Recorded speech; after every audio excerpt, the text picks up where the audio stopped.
जातीय गणना के मामले पर सुप्रीम कोर्ट पहुंची है बिहार सरकार। जी हां, राज्य सरकार ने सुप्रीम कोर्ट में दाखिल की है कैविएट अर्जी। सुप्रीम कोर्ट ने से बिहार सरकार ने अपील की है सरकार का पक्ष सुने बिना सुप्रीम कोर्ट न दे कोई आदेश। कल पटना हाई कोर्ट ने जातीय गणना को दी थी हरी झंडी। बिहार में जातीय गणना मामले में बिहार सरकार अब सुप्रीम कोर्ट पहुंच गई है। बिहार सरकार ने सुप्रीम कोर्ट में कैविएट अर्जी दाखिल की और कहा है कि बिहार सरकार का पक्ष सुने बिना सुप्रीम कोर्ट कोई और आदेश जारी न करे। दरअसल पटना हाई कोर्ट में बिहार में जातीय गणना के मामले में बिहार सरकार को राहत देते हुए जातीय गणना जारी रखने का आदेश दिया।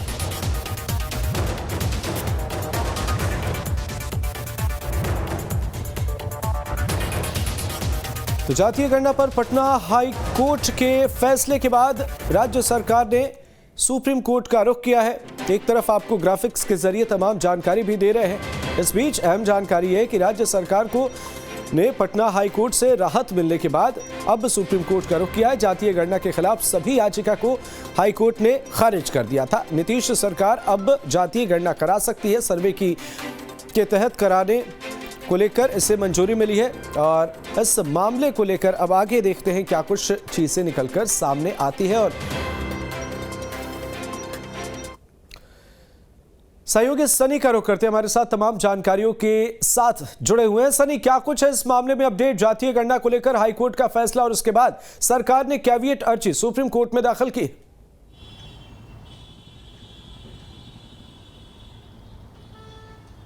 जी देखिए, बिहार सरकार को एक बड़ी उपलब्धि हासिल हुई है। दरअसल जातीय जनगणना में सरकार के पक्ष में जो फैसला आया है, सरकार उसको लेकर अपनी पीठ थपथपा रही है।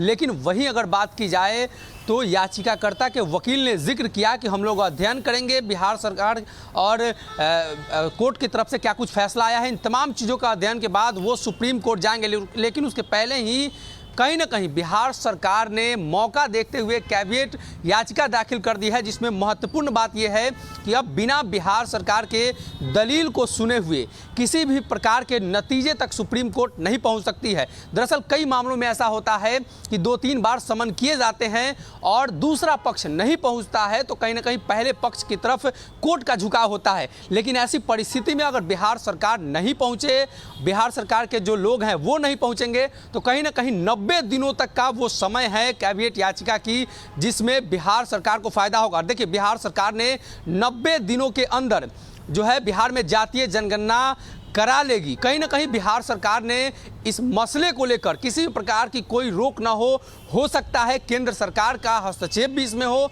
बिहार सरकार को इन तमाम चीज़ों का डर लगातार बना हुआ रहा है और केंद्र पर लगातार हमलावर रही है बिहार सरकार। तो कहीं ना कहीं इन्हीं तमाम मामलों को देखते हुए बिहार सरकार ये स्पष्ट कर चुकी है कि अब किसी भी प्रकार का कोई भी व्यवधान इसमें नहीं होने वाला है। और कहीं ना कहीं बिहार सरकार 90 दिनों का ये जो समय है वो काफ़ी महत्वपूर्ण है, उसके पहले ही करा लेगी। अगर उसके बाद कोई मामला बनता है तो उसके पहले जातीय जनगणना हो चुकी होगी और किसी भी प्रकार की कोई भी व्यवधान बिहार सरकार के फैसलों को लेकर उत्पन्न नहीं होगा। बिल्कुल सनी, ये तो हो गई कैविएट अर्जी को लेकर जानकारी। एक अहम जानकारी आपसे चाहेंगे, जातीय गणना का कार्य भी शुरू करा लिया गया है। क्या कुछ किस तरीके से ये चीजें आगे बढ़ रही है और सियासी गलियारे में क्या कुछ चल रहा है?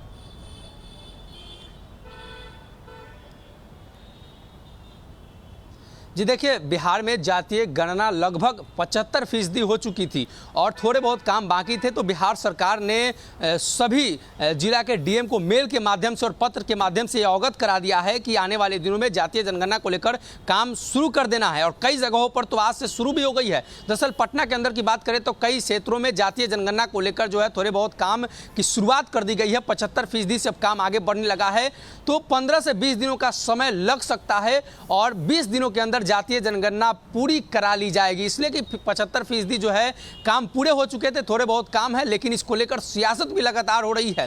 भले ही भाजपा जातीय जनगणना वाली डेलीगेशन में प्रधानमंत्री से मिलने दिल्ली तक पहुंची थी, लेकिन अब भाजपा स्पष्ट कर चुकी है कि राजद और जदयू की जो सरकार है वो जाति के आधार पर लोगों को बांटकर वोट की राजनीति कर रही है और इसी को लेकर लगातार चर्चा हो रही है। तो कहीं ना कहीं जनता दल यूनाइटेड ने जातीय जनगणना में व्यवधान को लेकर भाजपा पर हमला बोला है और कहा है कि भारतीय जनता पार्टी के लोग, भाजपा के बिहार के जो नेता हैं वो याचिकाकर्ता के साथ मिले हुए हैं। दरअसल एक तस्वीर भी साझा की गई है। तो कहीं ना कहीं एक तरफ जिस फाउंडेशन ने इसके खिलाफ याचिका दायर की थी उस मामले को लेकर अब बिहार सरकार के जो पक्ष हैं वो तो स्पष्ट हो चुके हैं, लेकिन वही बिहार के विपक्ष के नेताओं के पक्ष बिल्कुल, तो एक तरफ जनगणना का कार्य और दूसरी तरफ सियासत भी हो रही है। नजर बनाए रखिएगा। बहुत बहुत शुक्रिया।